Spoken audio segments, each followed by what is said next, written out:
ভারতে কংগ্রেস বলে, ইতিহাস হোয়াটসঅ্যাপ গুলো দেখেন, সরি ইউটিউব গুলো দেখেন, কংগ্রেস বলে যে এই মোদিরা হচ্ছে স্বাধীনতা বিরোধী ভারতের এবং তারা মহাত্মা গান্ধীকে হত্যাকারীর দল। রাহুলের ভাষায় বিচারধারার লড়াই আমাদের।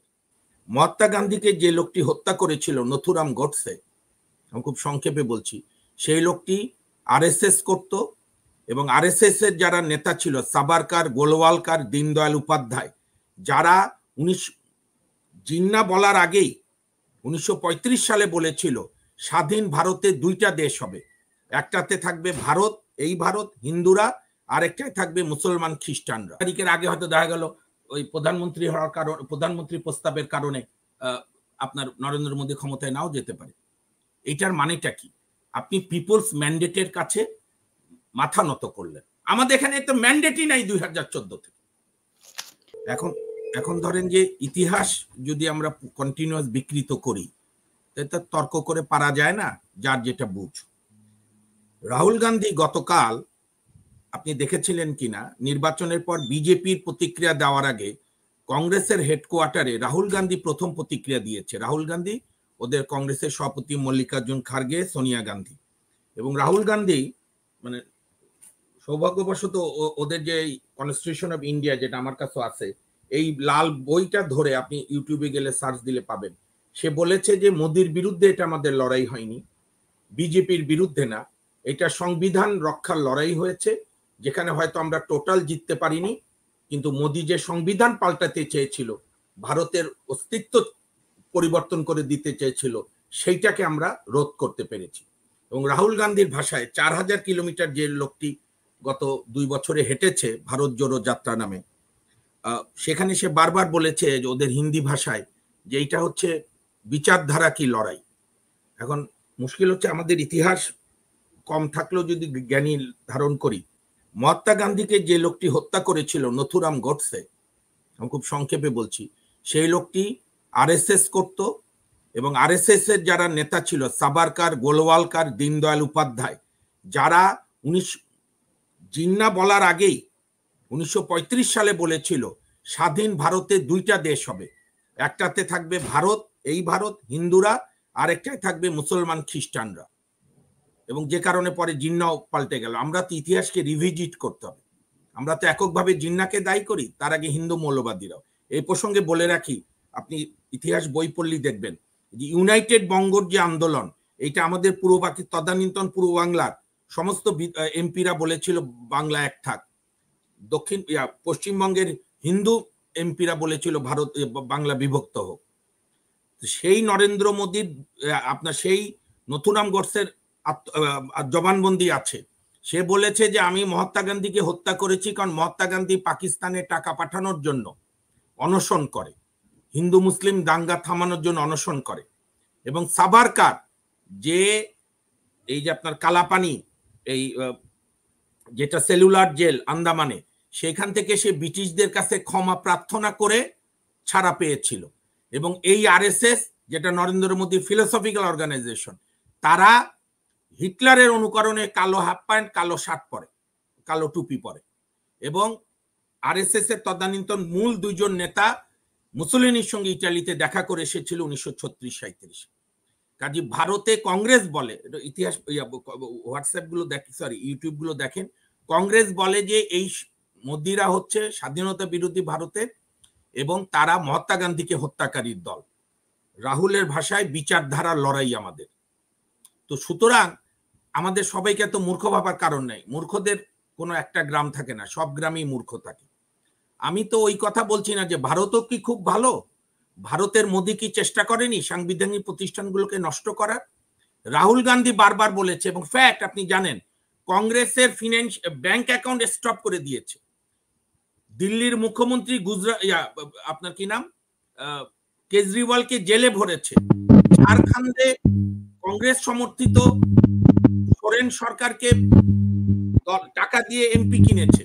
এখানে যেরকম শেখ হাসিনার হচ্ছে আজিজ খান, দরবেশ বাবা, অমক গ্রুপ, লুটেরা, ওইখানে মোদির হচ্ছে আদানি আর আম্বানি। এবং রাহুল গান্ধী প্রায় বলে যে আদানি আম্বানির আরেক নাম হচ্ছে নরেন্দ্র মোদী, যে কোনো মেম্বারশিপ চলে গেছিল পার্লামেন্টে। আমি কিন্তু সাংঘাতিকভাবে পরিবারতন্ত্রের পক্ষে না, কিন্তু রাহুল এবং Priyanka they have come out from their dynasty. 4000 kilometre পথ হেঁটেছে। আমাদের নেতা নেত্রীদের মতো রোড শো এর নাম করে গাড়ি বহর নিয়ে ঘোরে না। কাজে কিসের ভারতের সঙ্গে আমাদের মিল হবে না? এখন অন্য সময় বলবো একই সংস্কৃতি একই ভাষা। আমি কি বলছি একটা বারো ইভেন রবি ভাই বলছে যে হানা ভোট বৈধ, হানা ভোট খুব গণতান্ত্রিক ছিল, ৭৯ নির্বাচন সুষ্ঠু হয়েছে। আমার এই ছোট মানুষ, আমি এতগুলো টকশো করি সারা মাস ধরে, আমি একটিবারও বলেছি ৭৯ নির্বাচন সঠিক হয়েছিল পুরোপুরি? আমার তো এই প্রশ্নের উত্তর দেন। ৭৩-এর নির্বাচন, বঙ্গবন্ধু ৭৩-এর নির্বাচনের আগে জাতীয় অধ্যাপক আব্দুর রাজ্জাক, যাকে সবাই রাজ্জাক স্যার ডাকে, জাতীয় অধ্যাপক রাজ্জাক সাহেব, এটা হচ্ছে আমাদের অদ্যপি আমার গুরু আহমেদ সফার বই, যে আব্দুর রাজ্জাক সাহেব ৭২ সালে বঙ্গবন্ধুর কাছে গিয়েছিলেন ঢাকা বিশ্ববিদ্যালয়ের নানাবিধ সমস্যা নিয়ে। বঙ্গবন্ধু খুব সম্মান করতেন জ্ঞানী গুণীদের, এটা ঠিক। তখন উনি কথায় কথায় প্রফেসর রাজ্জাক সাহেব ঢাকাই ভাষায় কথা বলতো। উনি বললেন, মুজিব ভাইকে আমি বললাম, আপনার হাতে তো এখন দেশ চালাইবার ভার ৭৩-এর নির্বাচনের আগে, আপনি অপোজিশনের কি করবেন? অপোজিশন ছাড়া দেশ চালাবেন কেমনে? জওহরলাল নেহরু ক্ষমতায় বৈশাই জয়প্রকাশ নারায়ণের কইলেন, যারা যে জয়প্রকাশ নারায়ণের নেতৃত্বে নির্লোভ মানুষ ইন্দিরা গান্ধীর জরুরি আইন থেকে ভারত বেঁচেছিল, মোরারজি দেশে প্রধানমন্ত্রী হলো, তোমরা অপোজিশন পার্টি গইরা তোলো। শেখ সাহেব কইলেন, আগামী ইলেকশনে অপোজিট পার্টিগুলো ৫টার বেশি সিট পাইব না। আমি একটু আহত হইলাম, কইলাম আপনি অপোজিশন রে ১০০ সিটের নির্বাচনের ব্যবস্থা দেবেন না? শেখ সাহেব হাসলেন। আমি চইলা আসলাম। ইতিহাস শেখ সাহেবকে স্টেটসম্যান ওইবার একটা সুযোগ দিছিল, তিনি এইটা কামে লাগাবে আর পারলেন না। ডাকসু নির্বাচনে কেন ৭৩ সালে ব্যালট বক্স ছিনতাই করতে হলো ছাত্রলীগ ছাত্র ইউনিয়নকে?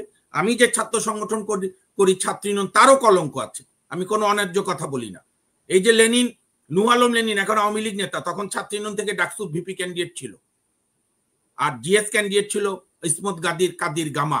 কেন ডাকসু নির্বাচনে জাসদ ছাত্রলীগ জিতে যাবে দেখে ব্যালট বক্স ছিনতাই হলো? কাজে কে গণতন্ত্রকে হত্যার যাত্রা শুরু করলো? ৭৫-এর ২৫শে জানুয়ারি বাকশাল সম্পর্কে শেখ হাসিনা নিযুক্ত অ্যাটর্নি জেনারেল মাহমুদুল ইসলামের বই কনস্টিটিউশন ল অফ বাংলাদেশ, হাইকোর্টে এসে দেখবেন সবাই এই বইটি ইউজ করে দল মন্দির বিষয়। উনি বলেছেন, fourth amendment had destroyed the pillar of the constitution, had destroyed the basic structure of the constitution. আমরা তো এই সব বিতর্ক অবসান করে ৯০ সালে একটা তত্ত্বাবধায়ক সরকার হলো। আনোয়ার ভাই বলছে না কি করব, বিএনপির হাতে পায়ে ধরবো ইলেকশন, আপনাকে এগুলো করতে বলছে কে? ৯০-তে আমরা জনসম্মতির ভিত্তিতে সংবিধানের কোনো বিধান ছিল না, মাহমুদ ভাইরা বাদে আর সব দল মিলে ঐক্যমত হলো। এরশাদ রিজাইন দিল মওদুদ সাহেবের কাছে, মওদুদ সাহেব রিজাইন দিল, তারপরে নাম কি ওই আমাদের বিচারপতি শাহাবুদ্দিন সাহেব অস্থায়ী রাষ্ট্রপতি হলো। সংবিধানের কোনো বিধান ছিল না, কোনো বিধান ছিল না, জনরায়ের সম্মতির ভিত্তিতে, তবু জাতীয় পার্টির সিদ্ধান্ত ছাড়াই। যে জাতীয় পার্টি ৯১ সুষ্ঠু নির্বাচনে ৩৫টা আসন পেল, জেলের মধ্যে থেকে এরশাদ সহ অনেকে জিতল। ৯৬ সালে আমি মানি বিএনপি আরো উদার গণতান্ত্রিক দল হিসাবে উচিত ছিল ওই সময় তত্ত্বাবধায়ক সরকারকে সাংবিধানিক রূপ দেওয়া, যে কোনো কারণে হোক দেয়নি। সবারই তো দোষ ত্রুটি আছে, আমি বলছি না যে আওয়ামী লীগ খুব খারাপ আর বিএনপি খুব ভালো। ৯৬-তে বেগম জিয়াকে আপনি যদি বলে সুখ পান যে বেগম জিয়া জনগণের আন্দোলনের চাপে বাধ্য হয়ে পদত্যাগ করে সংবিধানে এই আপনার কি নাম তত্ত্বাবধায়ক ব্যবস্থা দিয়েছে, এনঅ্যাক্টমেন্ট করে পদত্যাগ করেছে, আমি তো বলবো একজন অন্য রাজনৈতিক দলের সমর্থক, মানে আমি গণতান্ত্রিক দলের সমর্থক, যে দলে গণতন্ত্র থাকবে। বেগম জিয়া পারতেন না আরো কিছুদিন থাকতে। ২৮শে অক্টোবরের মতো জনতার মঞ্চে তো আমিও ছিলাম, তখন একেবারে কেবল অনার্স পাস শেষ, উকিল হব। জনতার মঞ্চে তো বেগম জিয়া হামলা করে শেখ হাসিনাকে গ্রেপ্তার করে থাকতে পারতো না। যেটাই হয়েছে ঠিক আছে, আপনি যদি এই বলে সুখ পান, বলে না স্বপ্ন সুখ পান, ঠিক আছে আমরা মানলাম কথার কথা, বেগম জিয়া আপনাদের আন্দোলনের কাছে মাথা নত করে তত্ত্বাবধায়ক দিল। একটি গণতান্ত্রিক ব্যবস্থায় জনগণের কাছে মাথা নত করা মানে পরাজিত হওয়া না। তার প্রমাণ হলো ৯৬ জুনের নির্বাচনে এত পরও ইতিহাস বলে, আমি বললে অপ্রিয় লাগে না, বিএনপি সিট পেল ১১৯টা, আওয়ামী লীগ 147 গিয়ে থেমে গেল। এই যে হেজাব পরে তসবি পরে বঙ্গবন্ধুর শাসন আমলের জন্য ক্ষমা চাওয়ার পরও এই মাহমুদ ভাইরা যদি তখন খালেদা জিয়ার প্রতি অভিমান না করে, যেহেতু এরশাদ সাহেব 5 বছর জেলে ছিল, যদি বিএনপিকে আবার সমর্থন দিত, বেগম জিয়া আবার ক্ষমতায় আসতো। আমার কথা, তারপর থেকে তো সিস্টেম একটা চলছিল 2006-8 পর্যন্ত। আপনি কেন ব্রিজ ভাঙলেন? আজকে আপনি এই কথা বলছেন কেন? আপনি কেন বিচার বিভাগকে, তদানীন্তন প্রধান বিচারপতিকে করায়ত্ত করে আপনি কেন একটা সেটেল ম্যাটারকে আনসেটেল করলেন? তোফায়েল আহমেদের ভাষায় কেয়ারটেকার ওয়াজ এ সেটেল ম্যাটার, আপনি আনসেটেল করলেন কেন? ওই যে ডিএনএ এর কথা আসবে, আপনি ঠিক যেরকম বাকশাল করেছিলেন আজীবন রাষ্ট্রপতি। সুতরাং আজকে আপনি, আমার তো দুঃখ লাগে, আমি আজকে যে আলোচনা করছি, আমার তো ভারতও আমার অনেক বন্ধু বান্ধব আছে, পশ্চিমবঙ্গে আমাদের লয়াররাও আছে। আমার দুঃখ লাগে যে দিনের শেষে গণতন্ত্রের যে বিউটি কি, যে মানুষই শেষ কথা বলে, এবং মানুষ তো শেষ কথা বলল। জনাদেশ হচ্ছে বা পিপলস ম্যান্ডেট হচ্ছে ভারতের জোট সরকার। আপনি জানেন চন্দ্রবাবু নাইডু, সে মুসলমানদের, ওই অন্ধ্রতে মুসলমানদের 15% ভোট, সে ওই যে আলখেল্লা পরে মাথায় টুপি দিয়ে বলছে মুসলমানদের আমি সংরক্ষণ দেব। ওদের ভারতে রিজার্ভেশন একটা সাংঘাতিক রাজনীতি। শেষ করবেন মামুন ভাই, আমাদের অনুষ্ঠানে শেষ করতে হবে, ওনারা দুজন বলবে তারপর শেষ করব। বলছি, দলিতদের সঙ্গে মুসলমানদের সংরক্ষণ দেবে, এবং সবসময় মোদি একটা টেনশনে থাকবে যদি গভর্নমেন্টও ফর্ম করে। নীতিশ কুমারেরও নানা রকম ভিউ আছে, বা এমন হতে পারে, আমি বলছি আমার মানে ওয়াইল্ড অ্যাজাম্পশন, শেষ মুহূর্তে 8 তারিখের আগে হয়তো দেখা গেল ওই প্রধানমন্ত্রী হওয়ার কারণে, প্রধানমন্ত্রী প্রস্তাবের কারণে আপনার নরেন্দ্র মোদী ক্ষমতায় নাও যেতে পারে। এটার মানেটা কি? আপনি পিপলস ম্যান্ডেটের কাছে মাথা নত করলেন। আমাদের এখানে তো ম্যান্ডেটই নাই 2014 থেকে। আপনাকে কে বলেছে জোর করে ক্ষমতায় থাকতে? আপনি কিছু হলেই, আমি তো আল্লাহ বাঁচাইছে 15 আগস্ট আর 21 আগস্টের কথা বলিনি, আমি ওটাও বলে দিচ্ছি, পর্যন্ত সময় দেওয়ার কথা ছিল। সমস্ত হত্যাকাণ্ড অবৈধ, বিচার করেন, আরো বিচার করেন, কিন্তু আপনি এই রাগে জনগণের ভোটাধিকার হরণ করলেন কেন? বঙ্গবন্ধুর লাশকে নির্মমভাবে 32 নম্বর সিঁড়িতে রেখে আওয়ামী লীগের 23 জন মন্ত্রী ওত নিয়েছে, আপনি সেই রাগ দেখাতে গিয়ে জনগণকে শাস্তি দিচ্ছেন কেন? শেষ করব। আমার একটাই কথা, আমি হাজার কথা মানবো না, আমি সব মানবো যে আওয়ামী লীগই সব বাংলাদেশ, আপনি ভোটাধিকার ফিরিয়ে দেন। ভোট, আজকে ভারতের জনগণ কত লাকি, যত বড় মোদি, বিষ্ণুর আবতার, হিন্দু, এবং আজকে আপনার অযোধ্যায় হেরে গেছে বিজেপির প্রার্থী, জিতেছে কে জানেন? সমাজবাদী পার্টি, মোস্ট সোশ্যালিস্ট, এবং আপনার ওর নাম কি, ধর্মনিরপেক্ষ। বাংলাদেশে আপনি ভোট করতে দেন, আপনি কিছু হলেই পাকিস্তানি প্রসঙ্গ, আপনি আরো বিচার করেন না, ট্রাইব্যুনাল খোলা রেখেছেন, জজদের বেতন দিচ্ছেন, প্রসিকিউটরের বেতন দিচ্ছেন, বিএনপির মধ্যে এখনো রাজাকার থাকলে ধরে ধরে গ্রেফতার করেন, বিচার করেন। আপনি জামাতের সঙ্গে 94 সাল থেকে আন্দোলন করবেন, আপনার রাষ্ট্রপতি পদপ্রার্থী গিয়ে গোলাম আজমের পা ছুঁয়ে সালাম করবে, তখন জামাত জায়েজ। আপনি মতিউর রহমান নিজামীকে নিয়ে প্রেস কনফারেন্স করবেন, তখন জামাত জায়েজ। আর জামাত যখন বিএনপির সঙ্গে, দেশের মানুষের সঙ্গে আন্দোলন করবে, আপনি জামাত নিষিদ্ধ করেন না কেন? আমরা বুঝি না এগুলো। মিথ্যা কথা গোয়েবেলসের মতো 20 বার করে বললে সত্য হয় জনগণের কাছে। এই যে আজকে দেখলাম উপজেলা নির্বাচনে এক কেন্দ্রে 5টা ভোট পড়ছে সারা দিনে। অনেক ধন্যবাদ। এখন ফ্যাক্ট হচ্ছে আওয়ামী লীগ করতে গেলে লজ্জা শরম হায়া রাখতে নাই, এটা যারা পারে তারাই, যেটা যাদের লজ্জা শরম হায়া নাই তারাই আওয়ামী লীগ করে। ধন্যবাদ।